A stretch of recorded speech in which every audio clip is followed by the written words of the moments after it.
Hi, it's Veronica here from Bodies by Vivi, and I wanted to share with you guys one of the recipes that I love to make when I feel like a cake.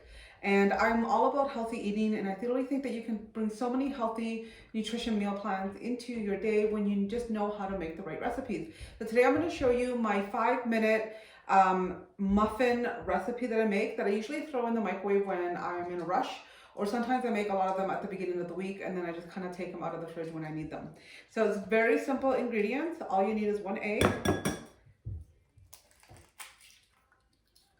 What a beautiful egg. We're going to use 1 tablespoon of coconut flour.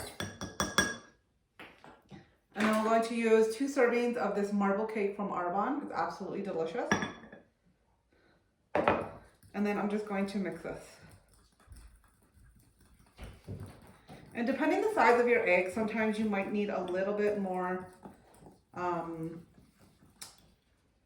what can I say? You need a little bit more water or a little bit more almond milk. And then I'm also going to be adding in my baking powder. I will have the recipe here for you guys. Okay, so this is a little bit, not such a big egg, so I'm just gonna put a little bit of almond milk because I need a little bit more liquidy. Okay, and so you don't want to over liquefy it, you just want a really good batter mix, like as if you were making a cake, right, or a muffin. Okay, so I will show you guys what it looks like at the end. I usually top it up with a little bit of yogurt and some chocolate chips.